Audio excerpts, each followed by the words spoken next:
Berangkatlah dari Bandung jam 12 malam dengan sebuah kendaraan Kijang. Yang pegang sendiri sebelah kanan saya adalah Dr. Cornelis. Selama hidup saya memegang agama Nasrani, saya belum pernah mendengarkan adzan subuh. Adzan duhur, asar, maghrib, dan isya saya tahu. Kalau adzan subuh, kuping saya belum pernah mendengarkan. Karena saya belum pernah bangun sesubuh itu. Begitu nyampe di Jakarta di kampung Prapanca, bertepatan dengan berkumandangnya adzan subuh. Kata Dr. Cornelis kepada saya, "Bro, tolong dengarkan adzan orang Islam ini kok goblok sekali, aneh-aneh." Saya buka kaca jendela pintu, mau bisa dengarkan ini adzan. Betul bro, orang Islam ini kok adzannya aneh-aneh. Kebetulan di Jakarta di kampung Prapanca ini, saya mengontrak sebuah rumah yang besar khusus untuk penginjil. Yang punya rumah namanya Bapak Rosid. Beliau adalah seorang sarjana agama Islam yang mengajar sekolah dasar negeri. Kata Dr. Cornelis kepada saya, "Bro, karena bro sebagai pemimpin dan ketua kami yang berhak dan berani untuk menanyakan masalah ini, tolong besok tanyakan kalau kita sudah nyampe di rumah kontrakan." Oke, besok akan saya tanyakan. Begitu saya nyampe di rumah kontrakan, kendaraan saya masukkan ke dalam garasi dan sebagian barang-barang diturunkan. Kira-kira jam 7 pagi, Pak Rosid ini keluar dari rumahnya mau mengajar. Karena kebetulan rumah yang saya kontrak dengan rumah beliau bersebelahan, hanya terhalang oleh satu jalan yang kecil. Begitu saya lihat beliau sedang menyalakan sepeda motornya, saya memberanikan diri menghampiri dan menyapa beliau. Kata saya, "Selamat pagi Pak." "Oh selamat pagi Bapak Pendeta, kapan datang dan apa kabar?" "Baik Pak, dan baru saja saya tiba." Ngobrol punya ngobrol. Akhirnya saya memberanikan diri kepada beliau menanyakan tentang ajaran agama Islam. "Pak, apakah boleh saya bertanya kepada Bapak tentang ajaran agama Islam?" Dengan senyuman yang manis, muka yang cerah, beliau memberikan jawaban kepada saya. "Silahkan Bapak Pendeta." Dengan senang hati dan kedua tangan saya terbuka, insya Allah apa yang akan Bapak Pendeta tanyakan akan saya jawab. Mari Bapak Pendeta kita ke dalam rumah. Jangan ngobrol di luar. Lebih luasnya kita ngobrol di dalam rumah. Saya dibawa masuk ke dalam rumah beliau. Sehingga beliau ini berani mengorbankan tugas negaranya. Tidak jadi mengajar karena ngobrol dengan saya sampai jam 3 sore. Yang pertama sekali saya tanyakan kepada beliau adalah tentang azan. "Pak, kenapa orang Islam ini kok adzannya aneh-aneh?" "Aneh-aneh bagaimana Bapak Pendeta?" Tadi begitu saya masuk sini, terdengarlah suara adzan yang asing di kuping saya. Ada kata-kata aso. Aso apalah saya tidak tahu Pak. "Oh betul Bapak Pendeta, itu adzan subuh pakai as-sholatu khairum minan naum."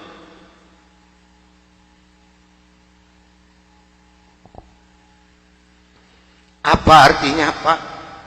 Beliau memberikan jawaban kepada saya, lebih baik sholat daripada. Bukan semakin tertarik kepada Islam, tidak, tapi saya semakin membenci. Kenapa? Karena iri di dalam hati saya. Kenapa orang Islam ini berani meninggalkan tidurnya untuk melaksanakan ibadat kepada Tuhannya dengan kata-kata yang ada di adzan ini? Maka timbullah kata-kata yang keluar dari mulut saya yang sangat dan sangat menyakitkan Bapak Rosid dan umat Islam yang lainnya.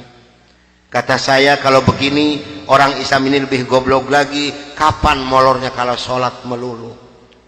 Dulu sebelum saya mengenal kepada Islam, banyak sekali yang beliau terangkan kepada saya tentang ajaran agama Islam. Dan akhirnya beliau memberikan satu Al-Quran dengan terjemah produksi Departemen Agama. Kata beliau kepada saya, "Ini untuk Bapak Pendeta kalau memerlukan, tapi kalau tidak tolong kembalikan kepada saya." Saya terima ini Al-Quranul Karim. Kira-kira jam 3 lebih saya keluar dari rumah beliau, masuk rumah kontrakan saya. Begitu saya nyampe di rumah kontrakan, saya langsung ditegur oleh rekan-rekan saya, termasuk oleh Dr. Cornelis dan Dr. Johan. "Dari mana Bro, kok dari pagi sampai sore begini baru pulang? Sedangkan jam 4 sore ini Bro harus memimpin kami untuk membawa umat Islam yang ada di kampung Prapanca ini. Maka saya katakan kepada rekan saya bahwa saya sudah menanyakan tentang azan dan saya diberikan satu Al-Quran ini. Ini ditertawakan semua oleh rekan saya. Seharusnya sore itu saya memimpin penginjilan, entah kenapa saya ini malas sama sekali untuk melaksanakan tugas. Mungkin ini sudah jalan dari Allah Subhanahu wa taala. Maka saya punya tugas, saya serahkan kepada Dr. Cornelius dan Dr. Johan. Bro, tolong pimpin misi kita ini, tolong pimpin penginjilan kita ini, bawa umat Islam sebanyak-banyak yang ada di kampung Prapanca ini, dan ini dananya 16 juta, tolong bagikan kepada mereka. Pakaian, beras, indomie, susu, gula pasir, dan kebutuhan hidup sehari-hari yang sudah tersedia di dalam kendaraan. Silahkan bro, bagikan, harus tepat pada sasaran. Berangkatlah rekan saya 14 ini menjajakan agama door to door dengan bermodalkan uang 16 juta, pakaian dan kebutuhan hidup sehari-hari. Saya hanya di rumah sendiri sambil melihat-lihat luarnya Al-Quran karena saya belum hafal huruf Arab, yang saya baca hanya terjemahnya saja. Begitu saya akan membuka Al-Quran, terlebih dahulu saya berdoa dulu pada Tuhan saya yang saya yakini dulu. Bapa di dalam surga, dalam nama Tuhan Yesus Kristus, saya datang di bawah kakimu Tuhan. Saya mohon petunjuk dan pertolongan daripadamu Tuhan. Tolong celikan mata hati saya dan bukakan mulut saya. Tolong celikan mata penglihatan saya dan bukakan alat pendengaran saya. Saya akan membaca kitabnya orang-orang kafir. Tapi semakin saya berdoa pada Tuhan saya,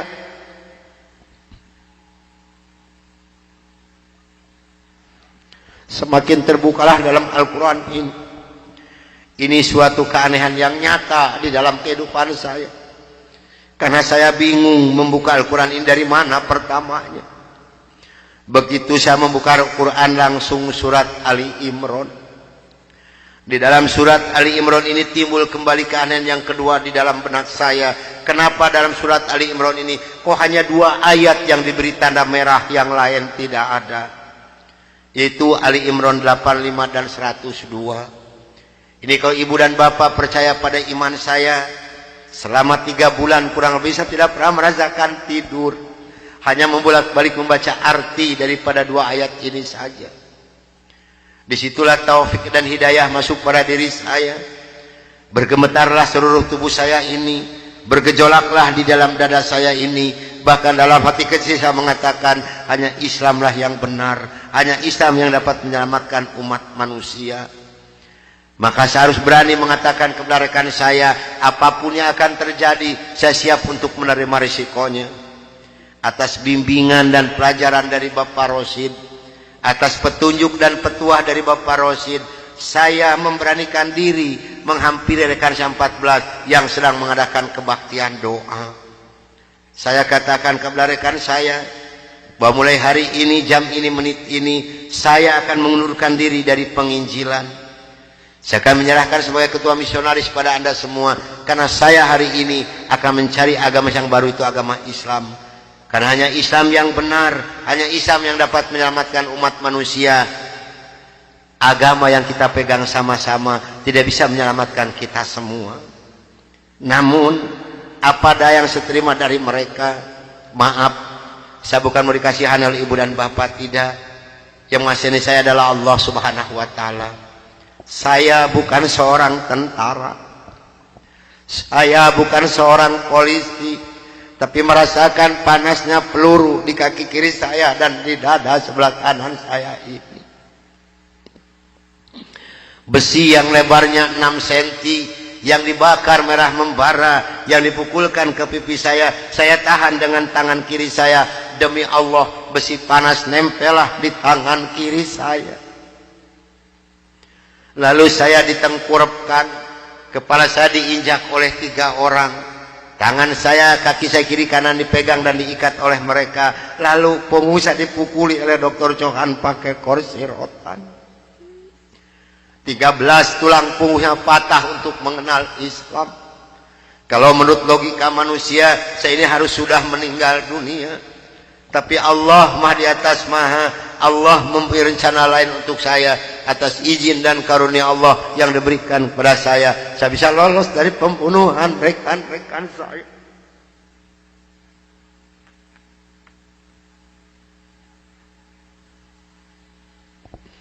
Sambil merasakan panasnya di kaki kiri saya dan di dada sebelah kanan saya, pedihnya di tangan saya, ngilunya di punggung saya loncat keluar dari rumah sambil berteriak mengucapkan La ilaha illallah Muhammadur Rasulullah. Padahal ini asing di mulut saya. Belum pernah ada seorang pun yang mengajarkan kalimat thayyibah di dalam mulut saya ini. Belum pernah sekalipun saya belajar kalimat thayyibah di dalam mulut saya ini. Ini maunah yang pertama Allah berikan melalui mulut saya. Dan alhamdulillah saya mendapatkan pertolongan dari seorang cim-cim yang beragama Buddha. Saya dibawa masuk ke dalam rumah beliau. Lalu baju saya digunting jadi satu dengan kulit. Lalu yang bekas luka besi panas dari kocrotin pakai kecap oleh beliau. Kaki saya ditahan pakai kayu bekas pegangan sapu, diikat pakai benang rapia. Punggung saya diikat pakai samping. Lantas saya dibawa beliau ke rumah sakit Fatmawati. Selama 3 bulan 27 hari saya berbaring di dalam rumah sakit, merasakan hancurnya tubuh saya ini, pengen mengenal Islam. Dan alhamdulillah setelah Allah memberikan kesembuhan kepada saya, beliau pula lah yang membiayai saya. Sehingga saya kembali memohon pertolongan kepada Cim ini. Cim, tolong saya, bawa saya kemana saya harus pergi, karena saya pengen memeluk agama Islam. Dan alhamdulillah saya dibawa oleh beliau ke Cipete, ke Bapak Kiai Haji Dr. Idam Khalid, saksi yang masih hidup yang membina kesama. Yang pertama adalah Bapak Hamjahas. Maka kata beliau kepada saya, kalau Anda pengen masuk Islam yang kapah dan istiqomah, Anda jangan dulu mengenal Al-Quran, Anda jangan dulu mengenal sholat, tapi Anda harus dulu mengenal isi daripada 2 kalimat syahadat yang barusan Anda ucapkan. Alhamdulillah selama 3 bulan kurang lebih saya dibina oleh beliau untuk mengartikan isi daripada 2 kalimat syahadat. Barulah saya marifatullah. Disinilah nikmatnya iman dan nikmatnya ibadah yang saya rasakan sampai detik ini. Lalu saya suruh pulang dulu oleh beliau, karena saya masih mempunyai keluarga, itu anak dan istri. Ternyata keluarga saya telah mendapatkan laporan dari Kansa 14 dan dari Dewan Gereja Indonesia bahwa saya telah murtad masuk agama Islam. Begitu saya nyampe di rumah saya lihat dengan mata kepala saya sendiri, pakaian saya, ijazah saya, semua dibakar oleh putri-putri saya dan istri saya di hadapan mata saya. Dan alhamdulillah saya diselamatkan dari maut yang kedua oleh Allah Subhanahu wa ta'ala. Begitu putri-putri saya menyiramkan minyak kelapa panas ke muka saya masih diselamatkan oleh Allah. Minyak kelapanya tumpah di punggung saya. Ini adalah darah daging saya sendiri yang menganiaya saya, bukan orang lain. Lalu kepala saya dilempar pakai cobek, dipukuli pakai setikasti, sampai saya diusir caci maki dengan kata-kata yang sangat keji yang keluar dari mulut darah daging saya sendiri. Nyah, engkau di hadapanku anjing, setan, babi, iblis, jangan menginjak rumah ini, haram rumah ini kau diinjak oleh setan dan iblis macam kau. Ini adalah darah daging saya sendiri, bukan orang lain. Dan alhamdulillah begitu saya meninggalkan rumah tangga saya, hanya pakai pakaian satu setel yang nempel di badan saya yang penuh dengan minyak kelapa panas.